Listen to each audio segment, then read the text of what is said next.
Ella cerró la puerta, se arrodilló en la oscuridad, y las lágrimas cayeron antes que las palabras. Nadie la vio, pero el cielo se detuvo a escuchar. Esa noche, Dios no miró su apariencia, miró lo que hacía cuando estaba completamente sola. Hay una pregunta que muy pocos se atreven a responderse con honestidad. ¿Quién eres tú cuando nadie te está mirando? No hablo de la persona que sonríe en la fila de la iglesia, ni de la que levanta las manos durante la alabanza. Hablo de ti, a solas, en la cocina, en el auto, en la cama a las 3 de la mañana cuando el sueño no llega y los pensamientos sí. Porque existe una santidad que se exhibe y existe una santidad que se vive, y solo una de las dos le importa a Dios. Charles Spurgeon, aquel predicador al que llamaron el príncipe de los predicadores, decía que el carácter de un hombre no se mide por lo que hace en el templo, sino por lo que hace en su casa. Él enseñaba que la verdadera piedad no necesita público, porque su testigo más exigente ya está presente. La propia conciencia delante de Dios. Piénsalo un momento. ¿Cuántas veces oras distinto cuando alguien te escucha? ¿Cuántas veces tu tono de voz cambia cuando sabes que hay ojos sobre ti? Eso no es pecado por sí solo, es humano. Pero hay una línea peligrosa cuando toda nuestra fe empieza a depender de ser vista. Jesús fue muy claro con esto. En Mateo 6:6 dijo, «Pero tú cuando ores entra en tu cuarto y cerrada la puerta, ora a tu Padre que está en secreto, y tu Padre que ve en lo secreto te recompensará en público». No dijo que ores en el templo para que todos aplaudan tu fervor. Dijo que entres, que cierres la puerta, que estés a solas. Ese cuarto cerrado es un lugar incómodo. Ahí no hay coro, no hay pastor guiando, no hay nadie que valide tu emoción. Ahí solo estás tú, tu silencio, y la pregunta que todos evitamos, ¿de verdad creo lo que digo creer cuando nadie más lo confirma? Spurgeon solía advertir a los jóvenes ministros de su época sobre un peligro sutil: predicar santidad sin practicarla en lo íntimo. Él comparaba al creyente hipócrita con una lámpara apagada por dentro, pero pulida por fuera. Brilla, sí, pero no da luz. Y esto no es un problema de hace 2 siglos, es tu problema hoy, y el mío.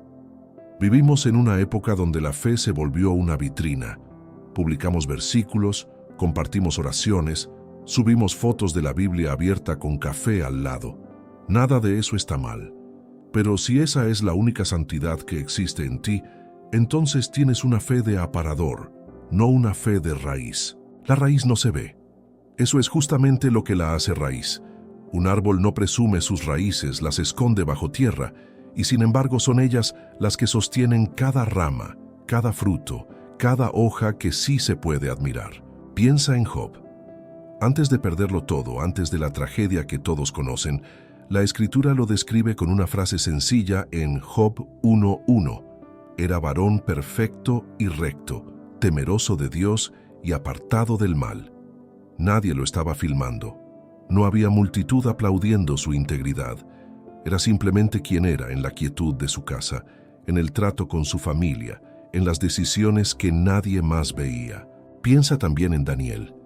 Cuando el rey firmó un decreto que prohibía orar a cualquier dios que no fuera él, Daniel no cambió nada de su rutina. La Biblia dice en Daniel 6:10 que él seguía orando 3 veces al día, con la ventana abierta hacia Jerusalén, tal como lo había hecho siempre. No oraba para que lo vieran, oraba porque esa era su costumbre cuando estaba a solas con Dios, y ni la amenaza de un foso de leones lo hizo cambiar esa costumbre. Spurgeon decía que un cristiano de verdad es como una vela encendida en un cuarto vacío. Sigue ardiendo aunque nadie entre a mirarla. Esa imagen debería incomodarnos un poco, porque muchos de nosotros solo brillamos cuando sabemos que hay testigos. Y sin embargo, esa vela no arde para ser vista. Arde porque esa es su naturaleza, aunque las puertas permanezcan cerradas y ningún ojo humano registre su fuego. Tal vez tú llevas años sirviendo, cantando, enseñando, y por fuera todos dicen que eres un ejemplo, pero por dentro sabes que hay grietas que nadie más conoce.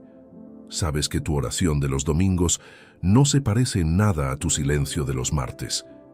Y eso te pesa, aunque no lo digas en voz alta. David lo entendió cuando escribió en el Salmo 139, 23, 24.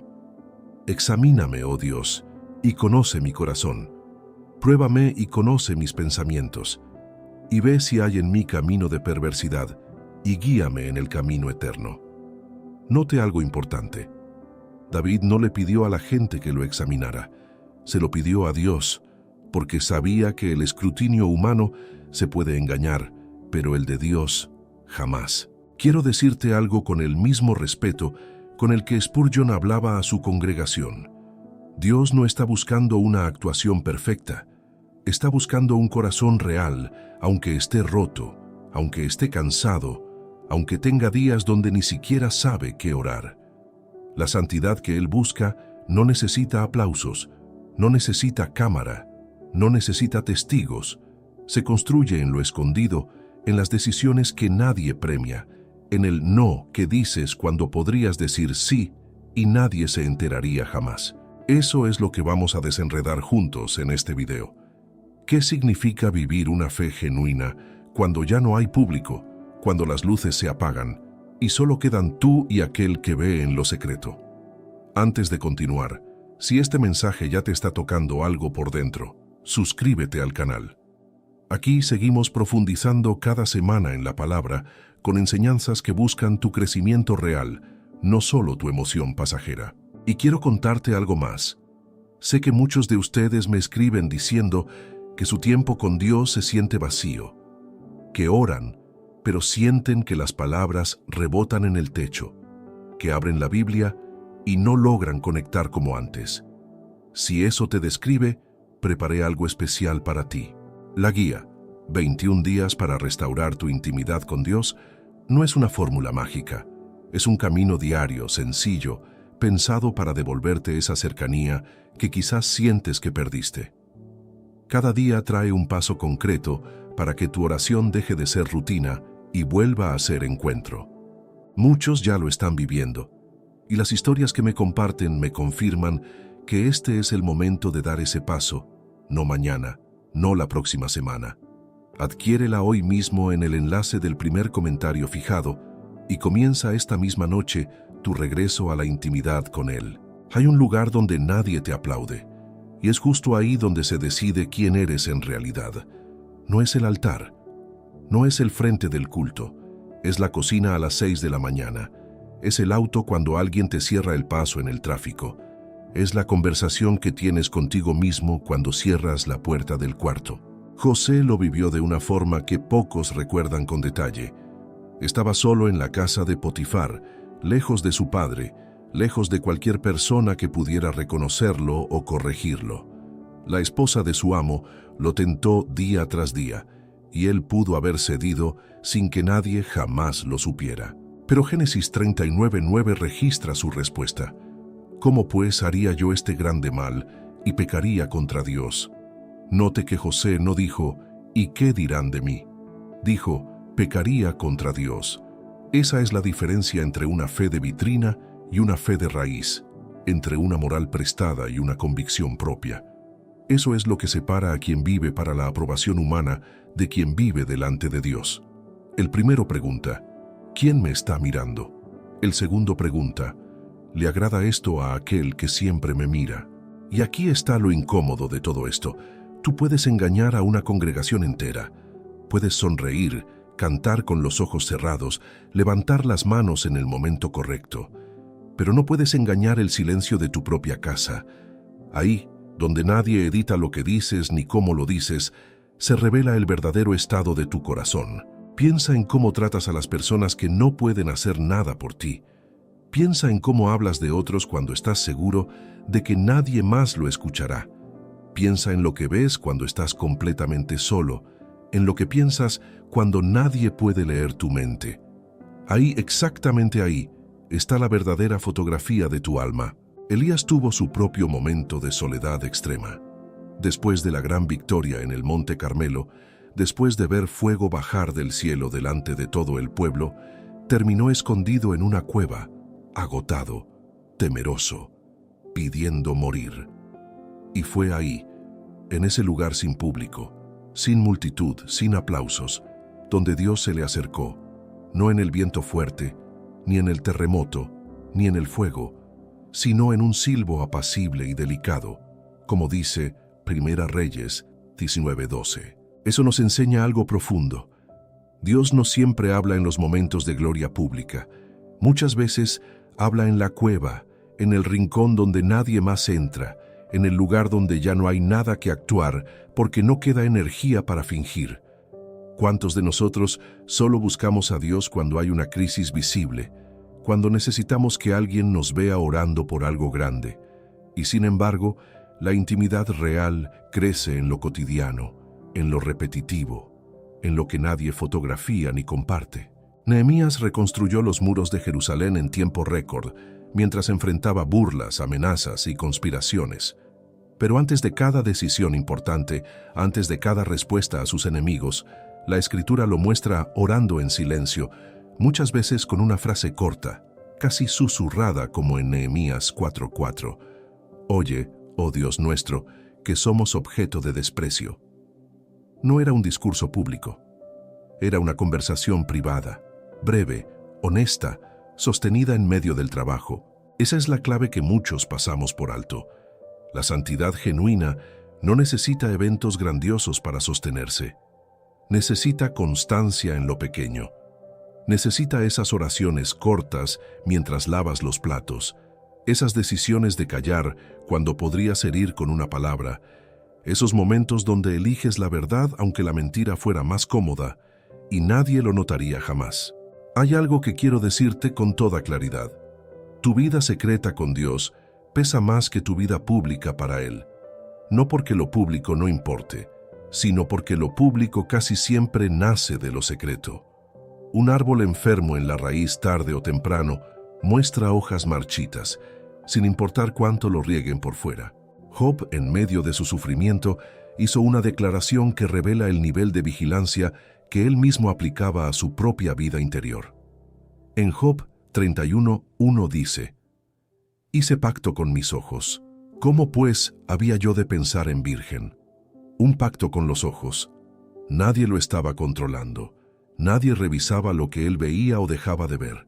Era una decisión completamente privada, sostenida solo por su temor a Dios. Eso mismo se aplica hoy a lo que consumes cuando estás solo, a lo que permites que entre en tu mente cuando nadie está mirando la pantalla contigo, a las palabras que dejas salir cuando crees que no hay consecuencias, porque no hay testigos. La verdad es incómoda pero liberadora. No existe una versión de ti que Dios no conozca ya. No hay actuación que lo sorprenda, ni máscara que lo engañe. Y sin embargo, Él sigue esperando, con paciencia, a que dejes de actuar y empieces a vivir de verdad, aunque eso signifique que menos personas te aplaudan. Quizás hoy tu vida pública luce ordenada, controlada, incluso admirable. Pero si tu vida privada no sostiene esa imagen, tarde o temprano la grieta se hará visible.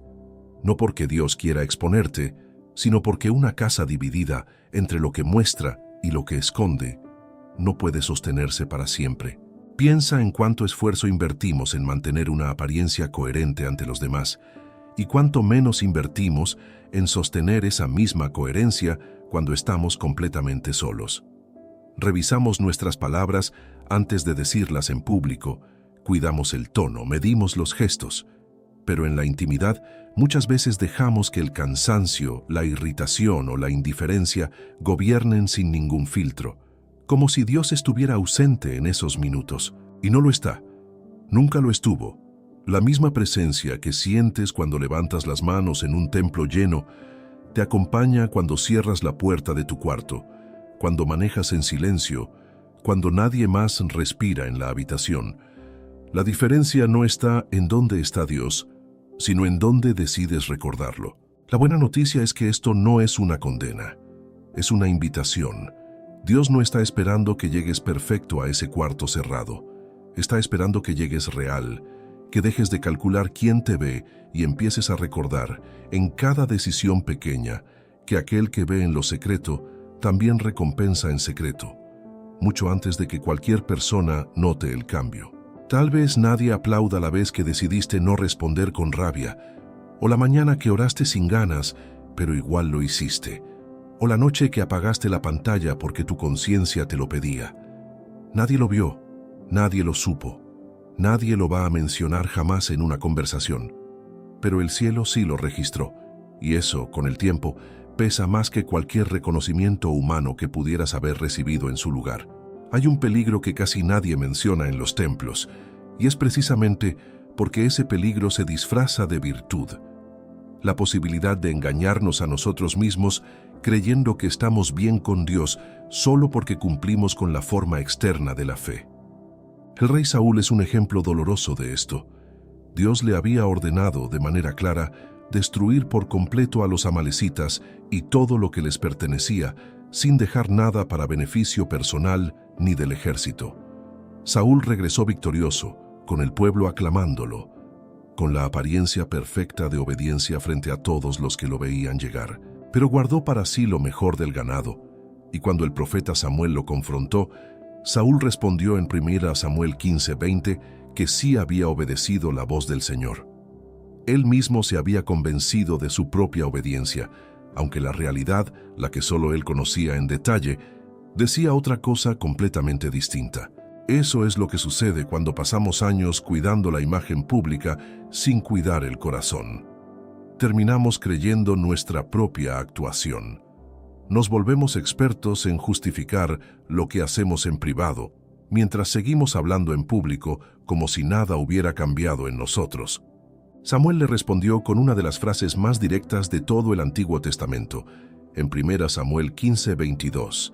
El obedecer es mejor que los sacrificios. No dijo que los sacrificios estuvieran mal, dijo que de nada sirve una religiosidad visible si no está sostenida por una obediencia real silenciosa, sin cámaras. Esto tiene una aplicación directa en tu matrimonio, en tu familia, en las relaciones que nadie más observa de cerca. Puedes ser amable con tus hermanos de la congregación y áspero con tu cónyuge en casa. Puedes orar con elocuencia frente a otros y guardar rencor durante semanas con tu propio hijo. La fe que Dios busca no separa estos dos mundos, los une. Piensa en Ananías y Zafira. Vendieron una propiedad y decidieron dar solo una parte a la comunidad, pero dijeron que estaban entregando el total. El problema nunca fue cuánto daban, sino la mentira construida para parecer más generosos de lo que realmente eran. Hechos 5:4 registra la pregunta de Pedro: ¿por qué pusiste esto en tu corazón? No has mentido a los hombres, sino a Dios. La actuación religiosa, cuando se sostiene con engaño, no impresiona al cielo, lo ofende, porque revela un corazón más preocupado por la opinión ajena que por la verdad. Esta es también la raíz de buena parte del engaño espiritual que tanto preocupa a nuestra generación. No siempre el engaño llega con una doctrina extraña o un maestro evidentemente falso. Muchas veces llega vestido de normalidad religiosa, alguien que cita bien la Biblia en público, que organiza reuniones, que parece tener todas las respuestas, pero cuya vida privada nunca fue examinada por nadie, ni siquiera por él mismo. El discernimiento verdadero comienza aplicándose primero a uno mismo, antes de intentar juzgar a los demás. Vivimos rodeados de una cultura que premia la imagen. Se aplaude al que más versículos publica, al que más ora en voz alta, al que organiza más actividades en la iglesia. Y no hay nada malo en servir con visibilidad. El problema aparece cuando esa visibilidad se convierte en el combustible principal de nuestra fe, y en cuanto se apaga la atención, se apaga también nuestro compromiso. Ana, la madre de Samuel, nos muestra el otro extremo. Ella oraba en el templo con tanta angustia que solo movía los labios, sin emitir sonido, y el sacerdote Elí llegó a pensar que estaba ebria. 1 Samuel 1:13 lo describe así, y sin embargo esa oración silenciosa, incomprendida por los hombres, fue escuchada perfectamente por Dios. Nadie entendió su dolor en ese momento, nadie validó su fe, pero el cielo sí la escuchó, y la respuesta llegó con el tiempo, sin necesidad de que ningún ser humano hubiera presenciado su lucha ni supiera lo que ella había pedido en secreto. Ese es el tipo de fe que sostiene a una persona cuando ya no hay quien la anime, cuando la familia no entiende, cuando la congregación ni siquiera se entera de la batalla interna que se está librando. Una fe que no depende de espectadores para sostenerse. Moisés tuvo su encuentro más determinante estando completamente solo, cuidando ovejas en el desierto, lejos de Egipto, lejos de cualquier multitud. Fue ahí, frente a una zarza que ardía sin consumirse, donde Dios lo llamó por su nombre. Éxodo 3:4 lo relata con sencillez. Nadie más estaba presente para atestiguar ese momento, y sin embargo, cambió el curso de la historia de todo un pueblo. Muchas veces pensamos que los grandes llamados de Dios ocurren en actos multitudinarios, con luces y micrófonos, pero la Escritura muestra un patrón distinto. Los momentos que definieron a los hombres y mujeres de fe casi siempre sucedieron en soledad, sin testigos, sin aplausos, mucho antes de que el resultado se hiciera público. Si tú sientes que tu vida espiritual no impresiona a nadie, que tus oraciones no suenan elocuentes, que tu servicio pasa desapercibido, quizás estás exactamente donde Dios quiere que estés, en el lugar donde la fe deja de ser actuación y empieza a ser relación verdadera. Hay una pregunta que vale la pena hacerse esta misma semana. Si nadie más en tu vida supiera nunca lo que haces en tu tiempo a solas con Dios, ¿seguirías haciéndolo con la misma constancia? ¿Orarías igual? ¿Leerías igual? ¿Obedecerías igual? Si la única recompensa fuera saber que Él lo vio. Esa pregunta separa a quienes construyen su fe sobre la aprobación de otros, de quienes la construyen sobre la relación real con su Creador. Y aunque nadie más lo note al principio, esa diferencia termina manifestándose en la manera en que enfrentas la crisis, en cómo tratas a quien no puede pagarte el favor, en la paz que sostienes cuando todo alrededor se derrumba y ya no queda público que observe cómo reaccionas. Piensa en la última vez que discutiste con alguien de tu casa y luego tuviste que salir a servir en la congregación como si nada hubiera pasado. Piensa en la última vez que sentiste envidia, resentimiento o desánimo y decidiste sonreír igual porque así se ve mejor. No es hipocresía intentar mantener la compostura, pero sí lo es cuando esa compostura reemplaza por completo la sanidad real que solo se construye a solas con Dios, en las horas donde nadie más está mirando el proceso. La santidad que Él busca no se mide por lo bien que actúas frente a otros los domingos, sino por lo constante que eres contigo mismo entre semana, cuando ya nadie recuerda lo que dijiste en el último culto y solo queda tu conciencia frente al espejo, frente a tus propias decisiones, frente a aquel que ya conocía cada una de ellas antes de que las tomaras. Hay algo que casi nadie te dice sobre la fidelidad escondida. No se queda escondida para siempre. Dios mismo lo prometió en Mateo 6:6, cuando dijo que el Padre que ve en lo secreto te recompensará en público. No dijo tal vez, no dijo si tienes suerte. Lo dijo como una certeza, como una ley espiritual tan firme como la gravedad. David lo experimentó de una manera que pocos recuerdan con detalle. Antes de ser rey, antes de que su nombre apareciera en los labios de todo Israel, fue ungido en absoluto silencio, dentro de la casa de su padre, sin trompetas, sin multitud, sin ceremonia pública. 1 Samuel 16:13 lo describe así: Samuel tomó el cuerno de aceite y lo ungió en medio de sus hermanos, y el Espíritu del Señor vino sobre David desde aquel día en adelante. Nadie fuera de esa casa lo supo de inmediato. David siguió cuidando ovejas, siguió con su rutina invisible en el campo, mientras el llamado ya había sido sellado en lo secreto. Pasarían años, batallas, huidas y desiertos antes de que aquella unción privada se manifestara como un reinado público. Pero el orden nunca cambió. Primero lo secreto, después lo visible. Eso contradice la lógica de nuestra época. Hoy queremos resultados inmediatos, reconocimiento instantáneo, validación el mismo día en que hacemos algo bueno. Y cuando el aplauso no llega rápido, muchos abandonan la constancia, como si la ausencia de testigos significara la ausencia de recompensa. Vivimos revisando cuántas personas vieron lo que publicamos, cuántas reaccionaron a nuestra oración compartida, cuántos comentaron nuestro testimonio. Y poco a poco, sin darnos cuenta, empezamos a medir nuestra vida espiritual con esa misma vara, como si la falta de reacción visible significara que Dios tampoco está reaccionando. Pero el cielo no funciona con notificaciones ni con contadores públicos. José también vivió ese silencio prolongado. Después de resistir la tentación en la casa de Potifar, terminó injustamente en la cárcel, olvidado, sin ningún reconocimiento por su integridad. Génesis 39, 20, 21 dice que fue puesto en prisión, pero que Jehová estaba con él.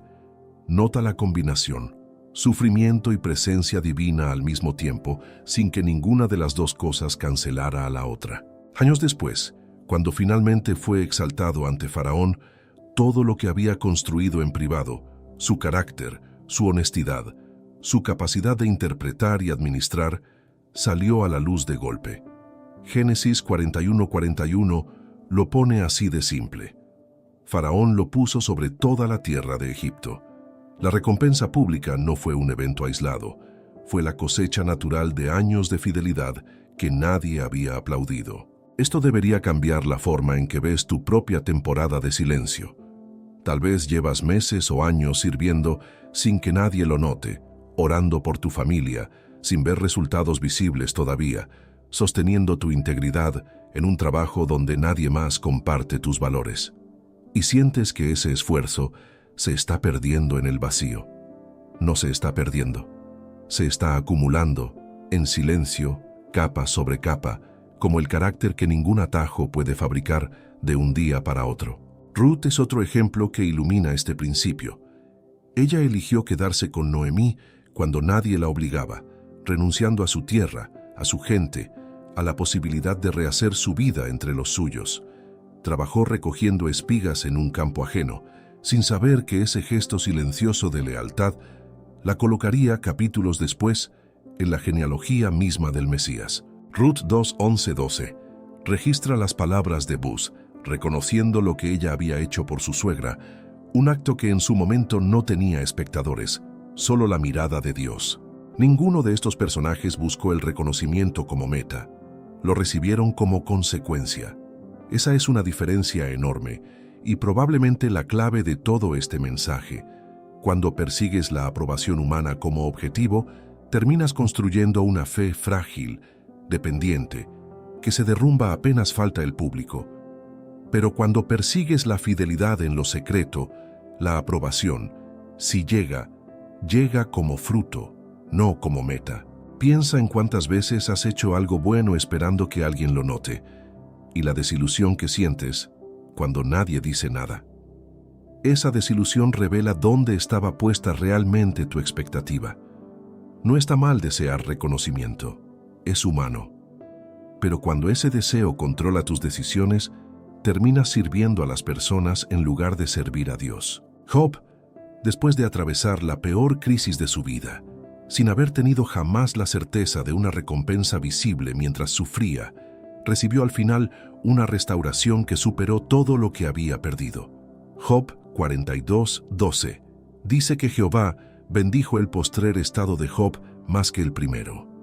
Pero recuerda, durante la mayor parte del libro, Job no sabía que eso vendría. Sostuvo su integridad sin ninguna garantía de que el cielo lo estuviera compensando pronto. Ese es el verdadero examen de la fe. Sostenerte en lo correcto cuando no hay ninguna señal visible de que valga la pena, cuando el silencio de Dios se siente más largo de lo que esperabas, cuando parece que nadie, ni siquiera el cielo, está prestando atención. Conozco personas que llevan años orando por un hijo que aún no regresa al camino, por un matrimonio que aún no sana, por una situación que aún no cambia visiblemente. Y la tentación más grande en esos años de silencio no es dejar de creer en Dios, sino dejar de ser fieles en lo secreto, mientras se espera la respuesta, como si la fidelidad solo tuviera sentido cuando ya se ve el resultado. Y sin embargo, cada decisión correcta que tomas en el anonimato queda registrada. Cada oración que nadie escucha, cada acto de honestidad que nadie premia, cada momento en que elegiste el bien, aunque el mal fuera más fácil y más discreto, todo eso se está guardando, como semilla bajo tierra, esperando su tiempo de germinar. No sabes cuándo llegará tu temporada de manifestación pública. Puede ser este año, puede ser dentro de 10, Puede ser en una forma tan distinta a lo que imaginas que ni siquiera la reconocerás al principio, pero puedes tener la certeza de que el orden espiritual nunca falla. Primero se forja el carácter en lo oculto y después se revela el fruto ante los demás. La pregunta no es si Dios te va a ver. Eso ya está resuelto, ya lo sabías desde el primer día que decidiste creer en Él. La pregunta que realmente importa es otra, más incómoda, más personal. ¿Vas a seguir siendo fiel mientras solo Él te está mirando, sin garantías, sin fecha, sin ningún indicio de que el mundo algún día lo note? Hay un riesgo que aparece justo cuando empezamos a tomar en serio la santidad privada. Y es sutil porque se disfraza de madurez espiritual, el orgullo de creerse mejor que otros por lo que uno hace a solas. Jesús contó una parábola que desarma esa trampa por completo. En Lucas 18:10-14 habla de dos hombres que subieron al templo a orar, un fariseo y un cobrador de impuestos. El fariseo oraba de pie, agradeciendo a Dios no ser como los demás hombres, mencionando su ayuno, sus diezmos, su disciplina. El cobrador, en cambio, ni siquiera alzaba los ojos al cielo y solo decía: Dios, sé propicio a mí, pecador. Jesús concluyó algo que debería detenernos en seco. El cobrador descendió justificado a su casa, y no el otro, porque todo el que se enaltece será humillado, y el que se humilla será enaltecido, sin importar cuánta disciplina religiosa exhiba delante de los demás. Esto es fundamental para entender bien todo lo que hemos hablado en este video. La santidad privada nunca fue diseñada para convertirte en alguien que mira a otros por encima del hombro. Si tu disciplina secreta te está volviendo más orgulloso, más crítico, más distante de quienes todavía luchan visiblemente con su fe, entonces esa disciplina se corrompió en el camino, sin que te dieras cuenta. La verdadera intimidad con Dios produce lo contrario: humildad, ternura, compasión hacia el que aún no llega, paciencia con el que tropieza en público mientras tú tropiezas en privado, solo que nadie más lo ve. Cornelio es un ejemplo hermoso de cómo Dios responde a la fidelidad silenciosa sin que ésta se convierta en soberbia. Era un centurión romano, no judío, que oraba a Dios constantemente y daba limosnas al pueblo con generosidad genuina, sin ningún reconocimiento oficial de su fe. Hechos 10:4 relata que un ángel le dijo: «Tus oraciones y tus limosnas han subido para memoria delante de Dios». Nadie en su entorno sabía el peso espiritual de lo que él hacía en silencio, pero el cielo llevaba registro, y lo notable es que Cornelio no buscaba reconocimiento, buscaba a Dios. Esa diferencia de intención es la que determina si tu vida secreta te acerca o te aleja del carácter de Cristo. ¿Cómo se construye entonces esta santidad que no depende de espectadores? No con un esfuerzo sobrehumano de un solo día, sino con pequeñas decisiones repetidas que nadie más nota. Empieza con la honestidad radical delante de Dios, admitiendo lo que realmente sientes, sin filtro religioso, sin vocabulario espiritual que suene bonito, pero esconda lo que hay debajo.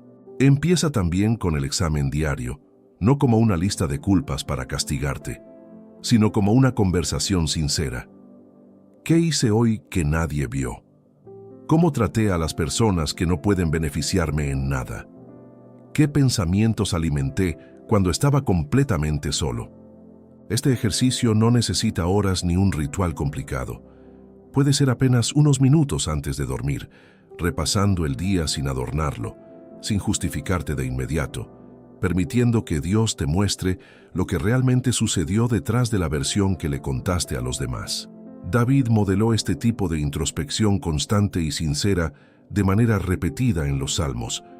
En el Salmo 51:6, después de su gran caída, escribió: «He aquí, tú amas la verdad en lo íntimo y en lo secreto me has hecho comprender sabiduría».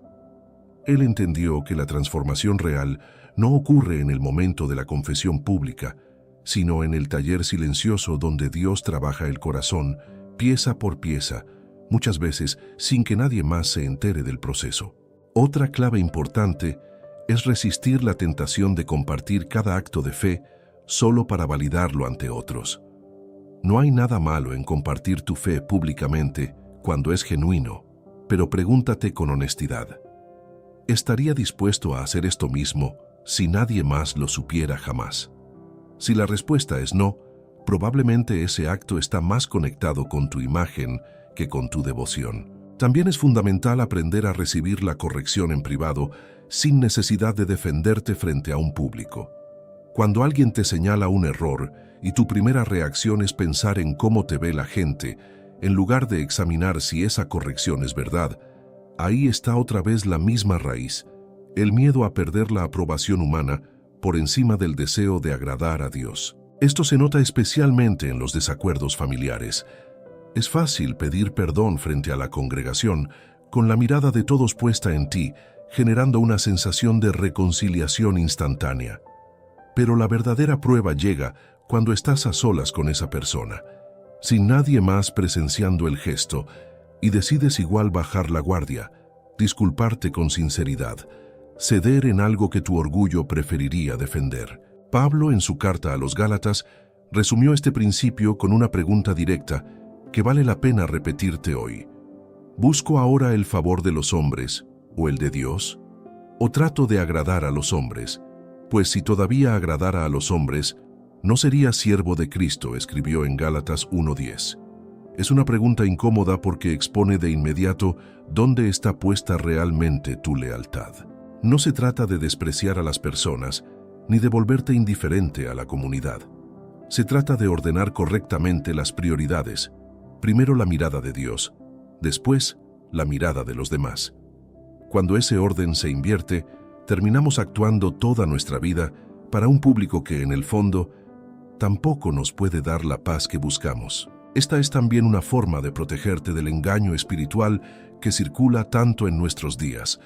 Cuando tu identidad depende de la aprobación de un grupo, te vuelves vulnerable a seguir a cualquiera que te ofrezca esa aprobación, aunque su enseñanza se aleje de la verdad.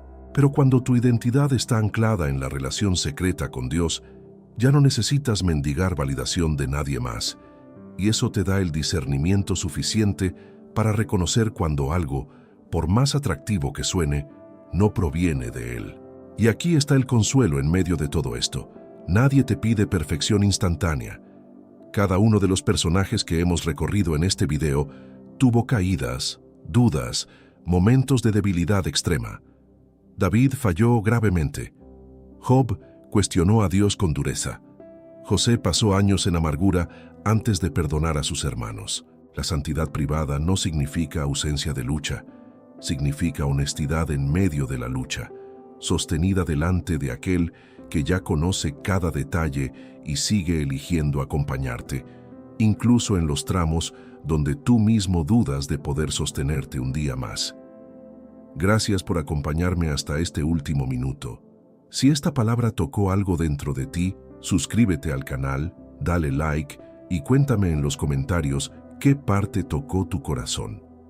Aquí seguimos, cada semana, profundizando juntos en la palabra. Y si sientes que tu tiempo a solas con Dios se quedó vacío, que oras pero no sientes esa cercanía de antes, la guía 21 días para restaurar tu intimidad con Dios fue hecha para ti. 21 pasos sencillos para volver a encontrarte con Él en lo secreto. No esperes a sentirte listo. Adquiérela hoy mismo en el enlace del primer comentario fijado. Quédate viendo el próximo video que aparece en pantalla. Dios te espera ahí también,